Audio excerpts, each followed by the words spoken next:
오늘도 주님의 말씀을 통해 하나님 나라를 누리는 복이 있기를 주님의 이름으로 축원합니다. 이제 27장부터 마지막 장까지는 모세의 세 번째 설교입니다. 이 세 번째 설교는 백성들이 하나님의 말씀에 순종함으로 축복된 삶을 영위할 것을 전하고 있어요. 즉 축복을 받으라는 거죠.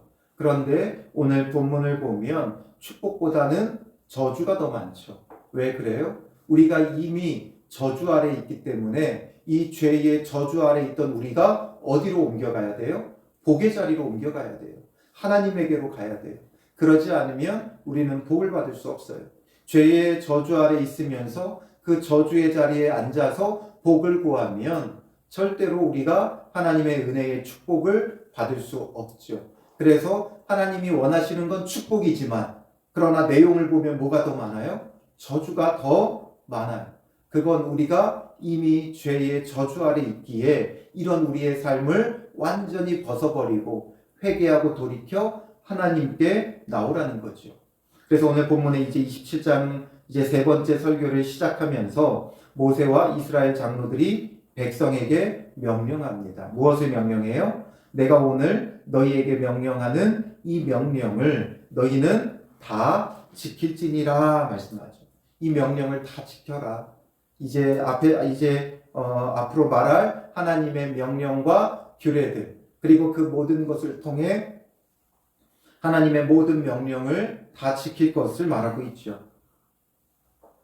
그래서 어떻게 지켜야 하는가? 2절에 너희가 요단을 건너 내 하나님 여호와께서 내게 주시는 땅에 들어가는 날에, 가나안 땅에 들어가자마자 무엇부터 하라고 말씀하냐 하면 큰 돌들을 세우고 석회를 바르라. 큰 돌들을 세우고 그 돌에다가 석회를 바르라는 거죠. 그리고 요단을 건넌 후에 이 율법의 모든 말씀을 그 위에 기록하라 말하고 있어요. 그리고 이제 그 돌들에다가 이 모든 말씀을 기록하라는 거예요. 그러니까 돌에 아마 석회를 바른 이유는 돌 자체에다가 글을 쓰기 어렵기 때문에 이제 석회를 바르고 그 석회에다가 글을 써서 이제 굳혀서 완전히 단단하게 굳게 하는 거죠. 그래서 이 모든 규례와 법도를 돌 위에 새기게끔 만들었어요.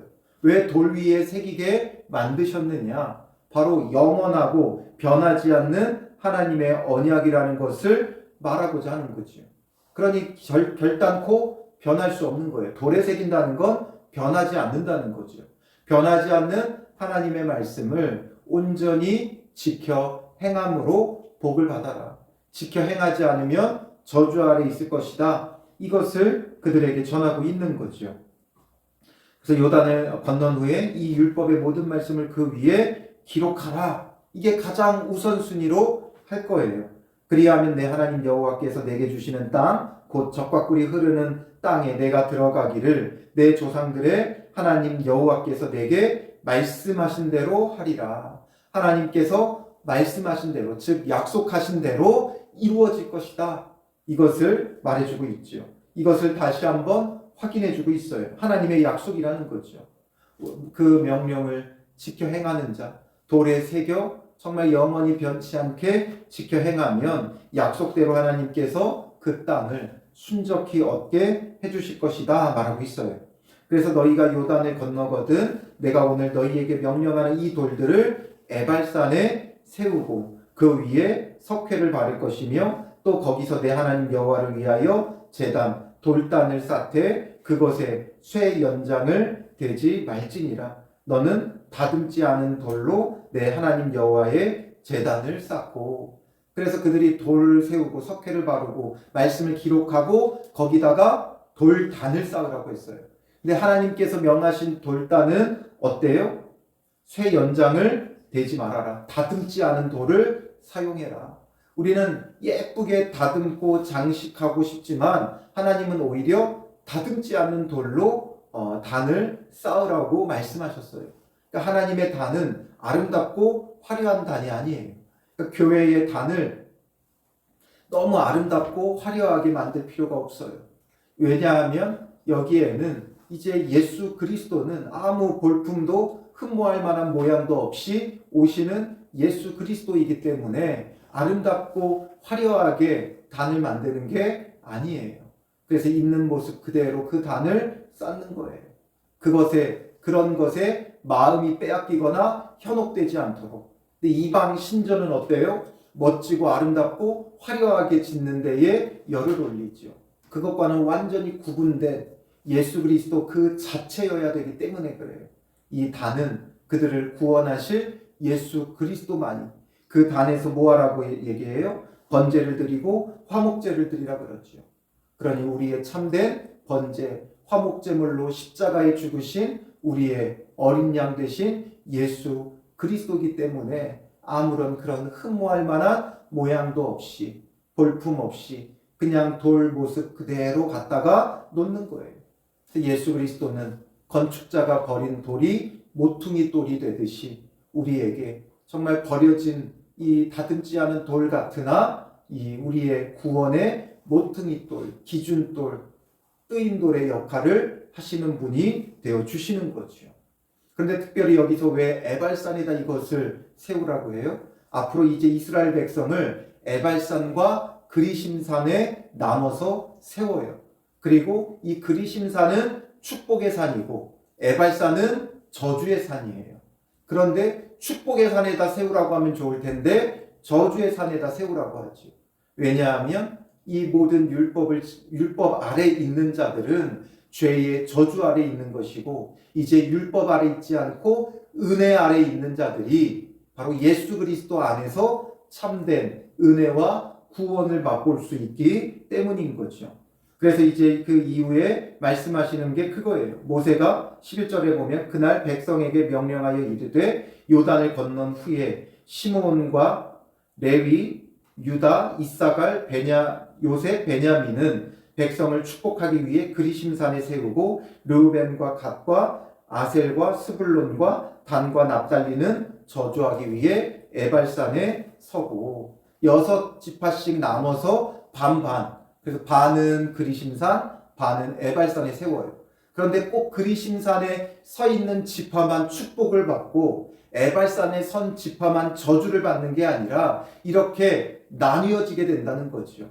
그래서 누구든지 그리심산에 서면 축복을 받을 것이고 누구든지 에발산에 서면 에발산의 자리에 있으면 저주를 받는다는 거예요.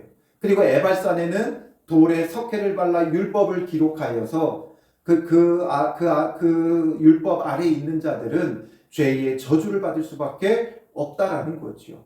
그리고 거기에 또 뭘 세웠어요? 단을 세웠죠. 그러니까 그 죄의 저주 아래에 있는 자들이 바로 이 제단에 번제와 화목제를 드림으로 그 제단이 되어주시는 예수 그리스도를 통해 어디로 옮겨가는 거예요? 그리심산으로 옮겨가면 은혜와 구원과 축복을 받는 거죠. 그래서 이제 14절부터 26절까지 12개의 율법을 말해요. 아마도 이 당시에 가장 그들의 실생활에 대표적으로 범할 수 있는 죄들일 거예요. 그래서 그것을 명하고 그래서 장색의 손으로 조각하였거나 부어 만든 우상은 여호와께 가증하니 그것을 만들어 은밀히 세우는 자는 저주를 받을 것이라. 그러니까 저주를 받는다. 그러니까 저주받을 자들에 대한 것을 쭉 말하고 백성들은 뭘로 화답해요? 아멘할지니라. 그러므로 이 아멘함으로 더 이상 그런 죄를 범하지 않고 이제는 그리심산으로 가겠다라는 것을 고백하는 거죠. 오늘 우리의 삶도 마찬가지예요. 우리도 죄의 저주 아래 있죠. 그러므로 예수 그리스도 아니고서는 우리는 그리심산, 축복의 자리, 은혜의 자리로 나아갈 수 없어요. 그러므로 오늘 하루도 우리가 어떻게 해야 정말 주님의 은혜의 축복 가운데 거하는가? 에발산에 먼저 돌을 세우듯이 먼저 우리는 변하지 않는 하나님의 말씀을 우리 마음에 새겨야 돼요. 하루를 시작하며 주님의 말씀을 묵상하며 그 말씀을 우리 마음에 새기고 이제 그 말씀을 통해 우리가 죄의 저주 아래 있음을 깨닫고 회개하며 예수 그리스도를 통해 정말 은혜 아래 거하는 자가 되어져야 하는 것이죠. 우리는 예수 믿어 구원받았다고 너무 거기에만 초점을 맞추면 안 돼요. 죄의 저주 아래 있는 존재라는 걸 우리는 늘 인식해야 돼요. 자각해야 돼요. 그래서 회개하며 예수 그리스도를 찾고 불러야 돼요. 예수 믿어 구원받았다로 우리는 너무나 그냥 구원의 안일함 속에 있을 때가 있죠. 구원의 안일함 속에서 이제는 우리가 마음에 주의 말씀을 새기며 정말 오늘도 나는 예수 그리스도 없이는 살 수 없는 자, 예수 그리스도가 없으면 에발산의 저주를 받을 수밖에 없는 자임을 우리는 고백하고, 그래서 회개하며 돌이켜 정말 예수 그리스도를 붙잡고 그리심산, 은혜의 자리, 축복의 자리, 하나님 나라를 누리는 복 있는 성도들 되시기를 주님의 이름으로 축원합니다. 기도하겠습니다. 살아계신 아버지 하나님, 우리는 율법 아래, 하나님의 모든 말씀 아래, 죄의 저주 아래 있을 수밖에 없는 존재임을 다시 한번 깨닫습니다. 마냥 예수 믿어 구원받았다고 안일한 신앙생활을 하는 자들이 되지 말게 하시고, 죄의 저주 아래 있는 우리가 오직 예수 그리스도 아니면 살 수 없고 예수 그리스도 아니면 참 구원의 은혜를 누릴 수 없음을 깨닫게 하시고, 죄의 자리에서 복받기를 구하는 어리석은 자가 되지 말게 하시고, 죄의 자리를 청산하고 정리하고 속히 떠나게 하시고, 이제는 주님 안에서 예수 그리스도를 통해 은혜 아래, 복 아래, 하나님 나라 안에 거하는 믿음의 사람들 되게 하여 주시옵소서. 오늘 하루 예수 그리스도를 통해 은혜 아래서 참된 하나님 나라를 누리는 성도들이 되게 하여 주실 줄 믿사오며 예수님의 이름으로 기도합니다. 아멘.